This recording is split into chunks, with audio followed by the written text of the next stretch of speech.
Kozhikode beach fire station പുനർനിർമ്മാണം യുദ്ധകാലാടിസ്ഥാനത്തിൽ നടത്തണമെന്ന് Malabar development council. Railway station നവീകരണം മൂലമുള്ള ഗതാഗതക്കുരുക്കിന് ബദൽ സംവിധാനം ഏർപ്പെടുത്തണമെന്നും കോഴിക്കോട്ട് ചേർന്ന യോഗം ആവശ്യപ്പെട്ടു. അഗ്നിശമന സേനയുടെ പ്രസക്തിയും സേവനവും അനുദിനം വർദ്ധിച്ചു വരുന്ന സാഹചര്യത്തിൽ അപകടാവസ്ഥ മൂലം പൊളിച്ചുമാറ്റിയ ബീച്ച് ഫയർ സ്റ്റേഷന്റെ പുനർനിർമ്മാണം വർഷങ്ങൾ പിന്നിട്ടിട്ടും ആരംഭിക്കാത്തതിൽ മലബാർ ഡെവലപ്മെന്റ് കൌൺസിലിന്റെ നേതൃത്വത്തിൽ വിവിധ സംഘടനകളുടെ സംയുക്ത യോഗം ആശങ്ക പ്രകടിപ്പിച്ചു. കോർപ്പറേറ്റ് സ്ഥാപനത്തിന്റെ CSR ഫണ്ട് ഉപയോഗിച്ച് താൽക്കാലിക ഫയർ സ്റ്റേഷൻ സൗജന്യമായി നിർമ്മിച്ച് നൽകാനുള്ള സന്നദ്ധത MDC മുഖേന സർക്കാരിനെ അറിയിച്ചെങ്കിലും ഫിനാൻസ് ഡിപ്പാർട്ട്മെന്റിന്റെ അനുമതി ലഭിക്കാത്തതിനാൽ നിർമ്മാണം പ്രതിസന്ധിയിലായിരിക്കുകയാണെന്ന് MDC പ്രസിഡന്റ് C ചാക്കുണ്ണി പറഞ്ഞു. വർദ്ധിച്ചു വരുന്ന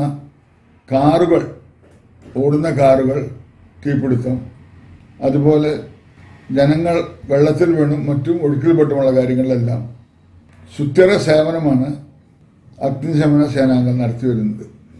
കോഴിക്കോടിനെ സംബന്ധിച്ച് വളരെ ഉപകാരപ്രദമായ ഹൃദയഭാഗത്ത് സ്ഥിതി ചെയ്യുന്ന ബീച്ച് ഫയർ സ്റ്റേഷൻ കാലപ്പഴക്കമുള്ള അപകടാവസ്ഥ മൂലം പൊളിച്ചു മാറ്റി വർഷങ്ങൾ കഴിഞ്ഞു.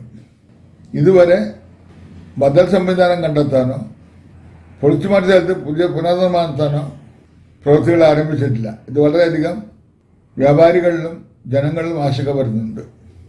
MDC പ്രസിഡന്റും confederation of all India rail users association working ചെയർമാനുമായ C ചാക്കുണ്ണി അധ്യക്ഷത വഹിച്ചു.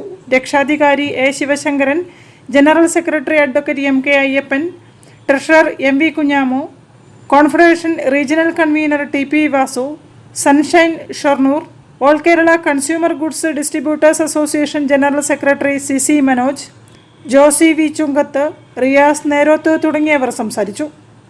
News bureau, Kozhikode. വാർത്തകളിലിനി ഇടവേള.